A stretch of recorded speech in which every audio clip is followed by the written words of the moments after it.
Communiqué de la Présidence de la République. Le Président de la République, Son Excellence M. Alassane Ouattara, a procédé ce mercredi 27 décembre 2023 à la signature de plusieurs décrets de nomination au titre de la Présidence de la République, du gouvernement et du district autonome d'Abidjan. Au titre de la Présidence de la République, sont nommés ministre directeur de cabinet du Président de la République, Monsieur Fidèle Boroton Sarasoro, ministre directeur de cabinet du vice-président de la République, Monsieur Emmanuel Kofi Aoutou, secrétaire général de la Présidence de la République, Madame Masséré Touré, épouse Koné.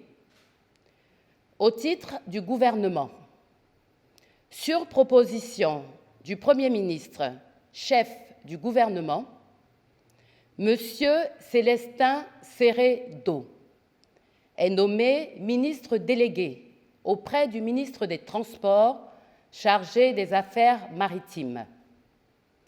Au titre du district autonome d'Abidjan, Monsieur Ibrahima Cissé Bakongo est nommé ministre-gouverneur du district autonome d'Abidjan en remplacement de Monsieur Robert Mambé-Begré, nommé Premier ministre chef du gouvernement. Fait à Abidjan le mercredi 27 décembre 2023.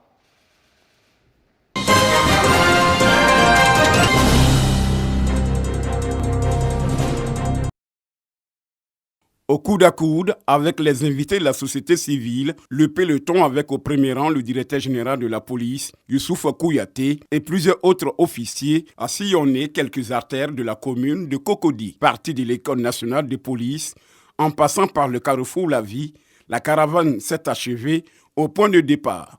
Véritable vecteur de communication et de rapprochement, police et société civile, cette activité s'est terminée par une séance de fitness sous la houlette du coach sportif. La Côte d'Ivoire a été désignée comme pays organisateur de la 34e édition et les commissions ont été créées. Donc ce que nous allons jouer dans moins d'un mois, c'est des choses qu'on a préparées depuis 7 ans. Beaucoup de télévisions vont filmer ce qui se passe en Côte d'Ivoire. Nous demandons à la population d'être disciplinée. Que la CAN se passe dans de très bonnes conditions. L'édition 2023 de la traditionnelle marche sportive, à l'initiative de la Direction générale de la police nationale, a vu la participation de plusieurs agents de la police, des unités spéciales et des représentants de la société civile.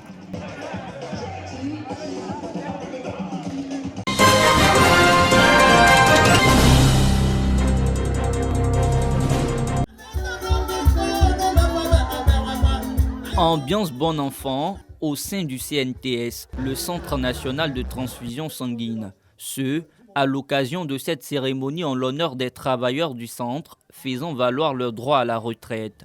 Au nombre de ces retraités, Dr Seydou Konaté, ex-directeur général du CNTS. La retraite, c'est une autre vie, mais c'est aussi un souvenir de ce qu'on a pu laisser derrière nous pendant toutes ces années. Après 35 ans de labeur, et surtout pour moi, après 27 ans à la direction du centre de transfusion sanguine, je suis honoré aujourd'hui de ce que ceux qui ont travaillé avec moi sont satisfaits à ce que je parte pour une très belle retraite. C'est une façon pour nous de vous dire merci. Merci de nous avoir appris le métier de la transfusion. Merci de nous avoir inculqué l'amour de la transfusion sanguine. Vous nous avez donné une vision, vous avez tracé les sillons. Nous espérons pouvoir marcher dans vos pas.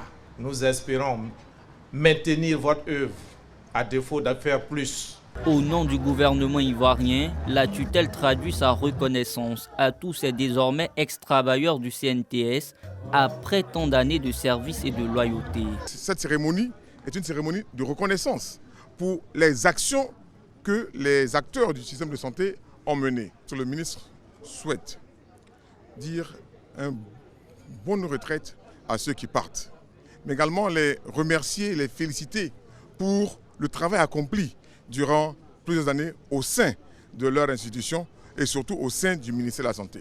Ce sont au total 25 retraités honorés, dont 10 agents du PEPFAR, structure partenaire au Centre national de transfusion sanguine. Ils sont tous repartis avec des présents et des attestations de reconnaissance.